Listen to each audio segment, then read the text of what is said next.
pessoal, tudo bem com vocês? Eu espero que sim.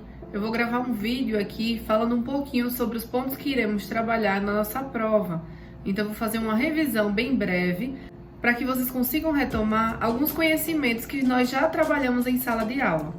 Essa vai ser uma revisão breve, porque caso vocês ainda fiquem com dúvidas, nós teremos uma nova oportunidade de lidar com isso. Assim que retornarmos às aulas, teremos a oportunidade de fazer uma revisão presencial. Mas, caso vocês assistam o vídeo, somado aos conteúdos que estão no portal acadêmico, e consigam compreender o assunto, estiverem disponíveis e se sentindo confiantes para fazer a prova, então aí nós passaremos para o próximo assunto. Nós estudamos mais assuntos que estes, mas para a prova eu vou cobrar somente 2. São eles: bases teóricas da psicologia e introdução à psicologia. Tivemos mais que esses assuntos em sala, mas iremos trabalhar esses 2, tendo em vista que eles foram os mais discutidos em sala de aula. Vamos iniciar então tratando sobre as bases teóricas da psicologia. Nesse sentido, a gente vai retornar um pouquinho para as primeiras aulas, onde nós tratamos sobre a psicologia num contexto geral. Para que seja possível entrar sobre as bases teóricas da psicologia, precisamos entender o que é a psicologia. Me recordo que quando estávamos discutindo isso, falei muito que a psicologia não era o achismo.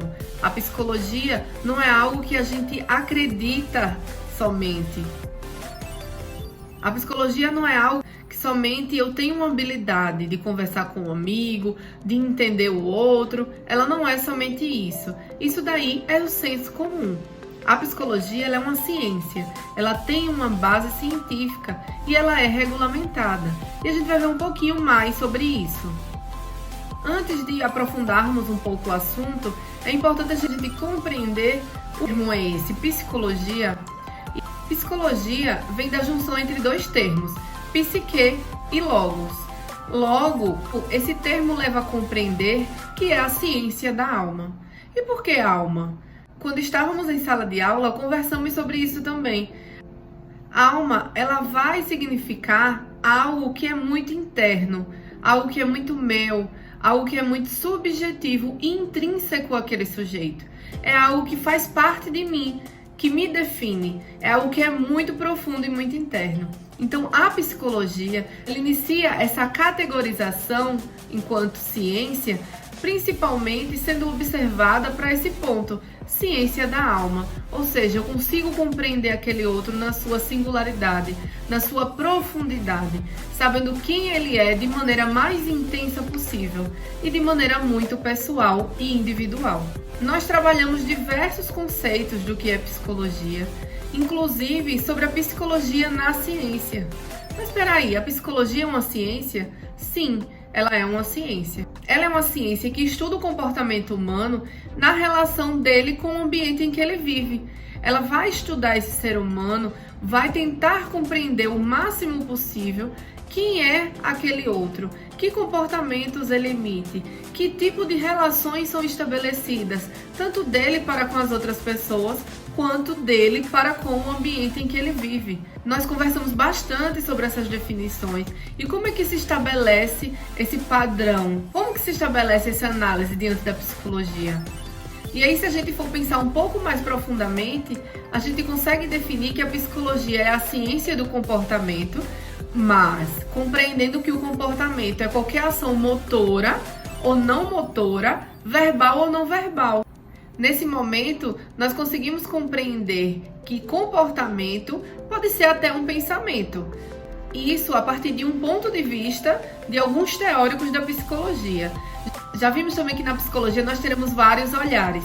E isso é o que a torna plural, é o que a torna diversificada e o que faz a gente conseguir olhar o ser humano de diversas maneiras possíveis, sob um ponto de vista profissional que não vai anular quem ele é, que não vai deixar de lado quem é aquele ser humano de forma alguma. Todos irão compreendê-lo. Essa ciência psicológica, ela estuda ainda outros processos. Lembra que nós conversamos que ela vai trabalhar também processos mentais. Então, pensamento, inteligência, memória, atenção, percepção, entre outros fatores que são estudados. A psicologia estuda ainda, sobre um ponto de vista teórico, os processos conscientes e inconscientes. Nós veremos mais à frente um pouquinho sobre eles. A psicologia ela é considerada ciência porque ela vai utilizar determinados padrões, determinados conceitos para se tornar uma ciência. Então vai haver sempre a busca de evidências para tornar uma teoria mais fundamentada possível, para que sejam realizados estudos científicos que deem base para aquelas teorias, e não o achismo, como algumas pessoas têm essa percepção equivocada. Na ciência, e na ciência psicológica, existem 4 fatores principais que podem ser destacados para torná-la ciência, que são a neutralidade, a objetividade, o empirismo e a evidência. Interessante a gente ver é que o método científico é tão interessante e tão importante para a psicologia que ela é considerada uma ciência comportamental. E os psicólogos que trabalham nessa linha, cientistas do comportamento. A psicologia ela é regulamentada em 27 de agosto de 1962, lá na época da presidência de João Goulart. E aí a gente vê que a psicologia não é tão antiga assim.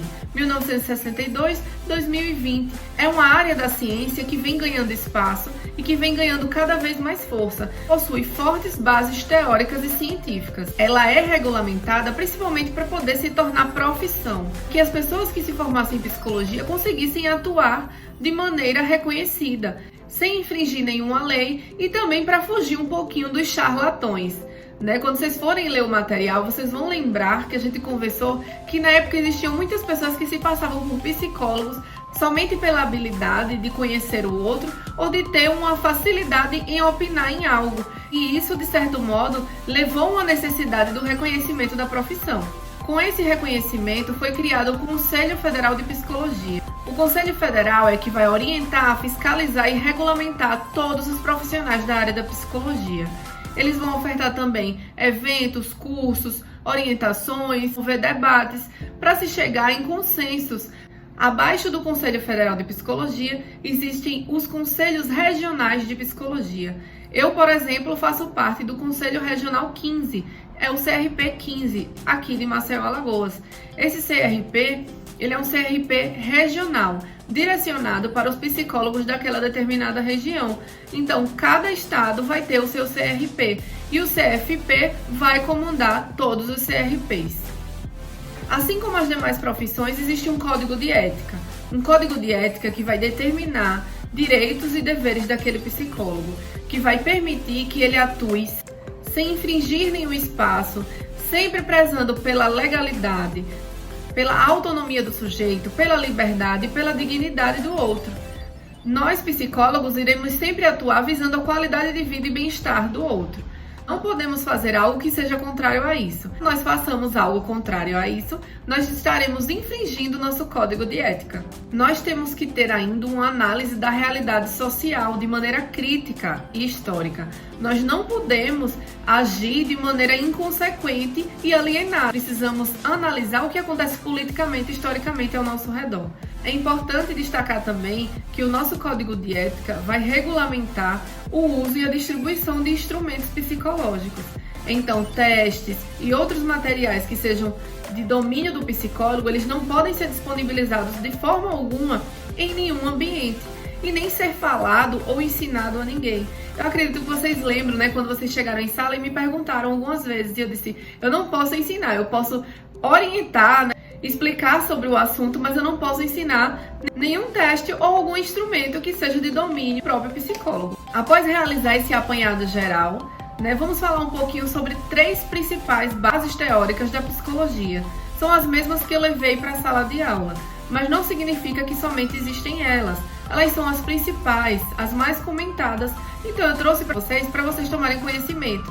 Mas caso queiram saber mais, podem me solicitar e eu indico outros materiais de estudo para aprofundamento. As bases teóricas que conversaremos são o behaviorismo, a Gestalt e a psicanálise. Eu gosto sempre de ressaltar isso, assim como fiz em sala de aula, que nós não podemos julgar as bases teóricas, porque cada uma foi construída num contexto histórico, a partir de uma realidade social e também a partir de uma demanda, de algo que surgia na época, que os teóricos viram como um meio de desenvolver uma teoria. Então, para eles, existia um fundamento, para eles existia uma lógica naqueles estudos que eles realizaram e nós não podemos julgar. Cada uma também vai ter suas potencialidades e seus limites, o que é normal em qualquer teoria. A primeira é o behaviorismo. Behaviorismo vem de behavior, significa comportamento. Então, o próprio nome já me deixa compreender algo que traz essa teoria. Então, é uma ciência do comportamento, uma ciência que analisa o comportamento humano a partir de alguns conceitos, de alguns interesses e de algumas compreensões específicas. Nessa teoria, existem diversos teóricos que contribuíram para que ela se fundasse, para que ela acontecesse, para que ela existisse. Mas o Watson foi um dos principais teóricos dessa linha. Ele traz uma característica de praticidade, de prática, de experienciar, de experimentar. E isso leva a ter uma característica científica. Ou seja, se eu vou experimentar, se eu vou fazer um experimento, eu estou tornando aquilo ciência, porque eu vou chegar a algum resultado e eu vou ter algum conhecimento novo sobre algo que eu estou pesquisando. Então, o Watson, ele acreditava que o comportamento era a base da psicologia. Ele acreditava que o comportamento precisava ser analisado, porque ele poderia ser mensurável e porque ele poderia ser observável. A partir disso, eles poderiam reproduzir os experimentos que foram realizados. Porque se eu consigo observar, se eu consigo mensurar, eu consigo descrever de maneira fidedigna, eu consigo repetir a mesma análise em outros momentos. Ou seja, eu consigo reproduzi-las. Ele compreendia que certos comportamentos, eles adivinham de alguns estímulos. Ou seja, a partir de um estímulo dado, aquele ser humano ou aquele animal, já ele iria dar uma resposta ambiental, ele iria dar uma resposta no meio em que ele estava inserido. O Watson desconsiderava conceitos mentalistas e muito subjetivos. Ele queria a objetividade, ele queria compreender aquele ser humano de maneira neutra, de maneira objetiva. Na aula eu trouxe até para vocês o experimento do pequeno Albert. Vocês recordam? Então, caso não recordem, vocês podem buscar na internet e lá... Caso não se recordem, vocês podem buscar e lá na internet vai ter bastante falando sobre ele, inclusive vídeos que vocês podem buscar. No material de vocês está disponibilizado ainda um artigo científico falando sobre essa questão da pesquisa com o pequeno Albert. Essa visão muito radical, de como o Watson pensava, ela vai se modificando. E hoje o behaviorismo ele vai estudar as interações entre o indivíduo e o ambiente.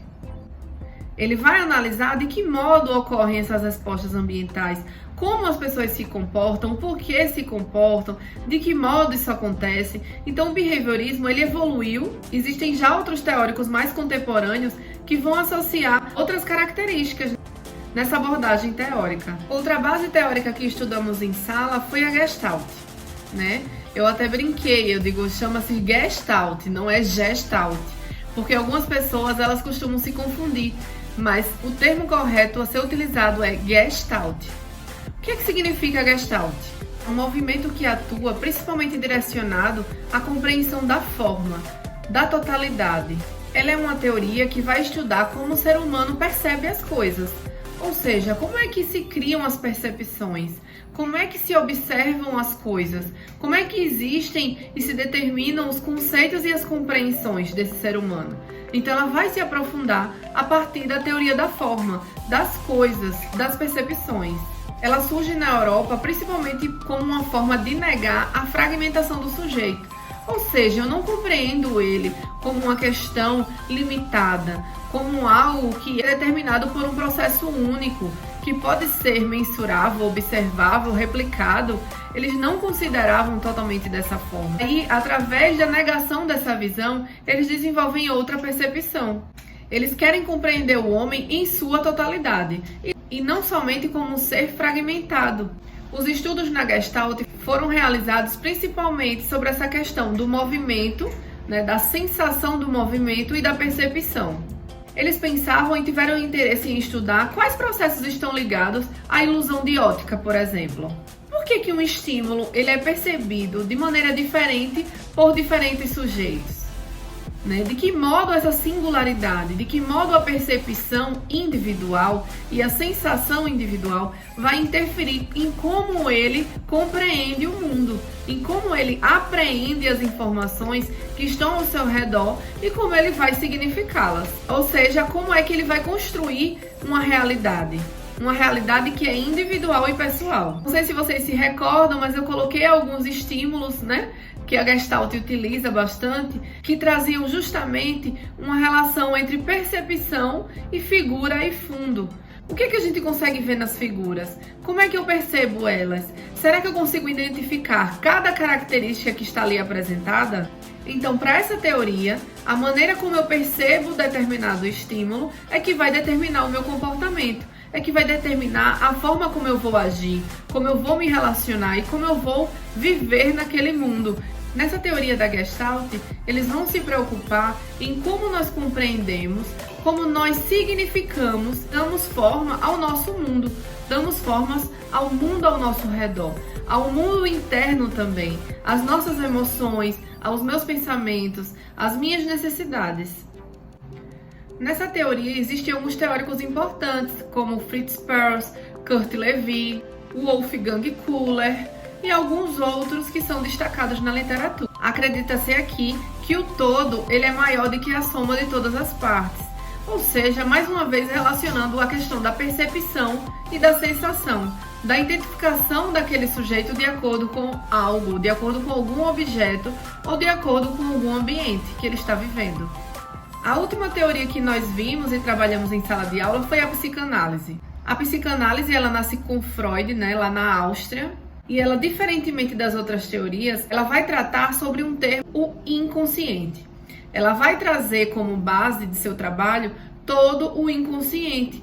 Como o inconsciente, ele vai influenciar as reações do ser humano. Ele vai tentar quebrar a compreensão da psicologia da ciência e da razão. Enquanto estávamos estudando essa teoria, nós conversamos sobre o caso de Ana Oh, né? Vocês podem também ler um pouquinho sobre esse caso. Eu também disponibilizei um artigo científico, né, no material do slide para vocês acessarem. Então vocês acessam esse material para que vocês consigam compreender melhor o caso, mas nós conversamos bastante sobre ele em sala de aula. Freud vai desenvolver uma obra que é enorme, uma obra que vai significar todo esse trabalho da psicanálise. E nessas obras ele vai falar sobre o funcionamento da personalidade. E ele vai determinar que existem 3 sistemas psíquicos. São eles: consciente, pré-consciente e inconsciente. Entendendo eles no sentido de uma hierarquia: menos profundo, mediano e mais profundo. Ou seja, o inconsciente ele é muito mais profundo. É no inconsciente que existem as forças propulsoras para determinar o meu comportamento. Na aula fiz a alusão ao iceberg e coloquei até uma imagem para vocês. No material que eu vou disponibilizar para vocês, dos slides, tem lá as definições do que é inconsciente, pré-consciente e consciente. Então vocês vão lá e deem uma olhadinha, deem uma lida para poder até estimular vocês a irem ao material. Sobre as bases teóricas da psicologia, era sobre isso que eu tinha para falar para vocês. A partir de agora, a gente vai tratar sobre alguns conceitos, alguns termos, assuntos relacionados à introdução da psicologia jurídica. A APA, que é a American Psychological Association, ela vai listar 53 áreas na psicologia. Dentre as 53 áreas, existe a psicologia jurídica. Não vou aqui adentrar as outras áreas, porque não é o objetivo da nossa aula. Mas, caso vocês tenham interesse também em conhecer um pouco mais sobre elas, vocês me informam e eu posso disponibilizar algum material tratando sobre isso. No início dos nossos estudos, nós começamos discutindo que a psicologia jurídica ela é uma ciência nova. Ela é uma área da psicologia que ela vem ganhando força no mercado profissional. Trindade considera que a psicologia jurídica ainda é uma disciplina por construir. Por que é tratada dessa forma? Principalmente por essa jovialidade da área, somada a outros fatores. Fatores como, por exemplo, as diferentes linhas teóricas que já comentamos, que podem possibilitar uma visão distinta de ser humano por parte do profissional da psicologia, além de outros fatores.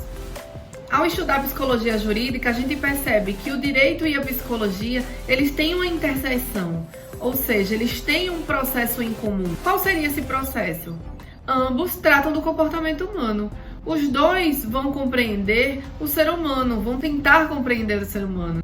Nós vimos também que a psicologia ela está direcionada a compreender as chaves que levam até aquele comportamento. Já o direito, ele vai possibilitar um conjunto de regras que vão determinar e regular os comportamentos. Ele vai prescrever condutas. Aqui no Brasil, a interseção entre a psicologia e o direito foi principalmente pela via do Estatuto da Criança e do Adolescente. Também teve grande influência da psicologia na área criminal. Existia ainda a contribuição do psicólogo por meio da realização de laudos psicológicos e de avaliações solicitadas por juízes, a fim de auxiliar e de contribuir com as decisões deles. O psicólogo, de certo modo, ele se inseria de maneira informal, porque ainda no início não existiam concursos públicos direcionados para psicólogos jurídicos. Então, eles eram contratados como peritos que iriam prestar serviço. O primeiro concurso que foi realizado foi apenas em 1985 no estado de São Paulo. Tratando das áreas e das contribuições entre as mesmas, a gente pode tentar compreender que termo pode definir a psicologia jurídica. A psicologia jurídica constitui-se de um campo de investigação especializado, cuja finalidade é o estudo do comportamento dos atores jurídicos, seja no âmbito do direito, da lei ou da justiça. O que é importante ressaltar aqui é que não vai caber ao psicólogo jurídico trazer alguma determinação, tomar alguma decisão. Ele vai contribuir para uma decisão ser tomada. O psicólogo jurídico não vai ter o papel de condenação, ele vai ter um papel de somar a compreensão daquela realidade. Existem algumas especialidades da área da psicologia jurídica, ou seja, onde eles podem trabalhar e atuar. Eu quero que vocês vão lá no material também para dar uma olhadinha, dar uma lida de quais são essas áreas. No sentido de funções do psicólogo jurídico, ele pode atuar em diversas funções, em diversas demandas. Ele pode avaliar e diagnosticar, ele pode assessorar, ele pode intervir, ele pode educar, ele pode mediar, ele pode conscientizar, ele pode pesquisar. Ou seja, ele pode ser um pesquisador da área, ver algo de interesse dele e de uma comunidade específica, ou seja, que tem uma relevância social e científica, e ele busca fazer uma investigação sobre isso para entender determinado fenômeno. Ele pode fazer isso. Assim como ele vai participar de processos de mediação de conflito. Então é uma área muito ampla, muito vasta, que possibilita a atuação do profissional de maneira a quebrar um pouco a visão daquela psicologia jurídica inicial, que só trabalhava com avaliação e laudos psicológicos.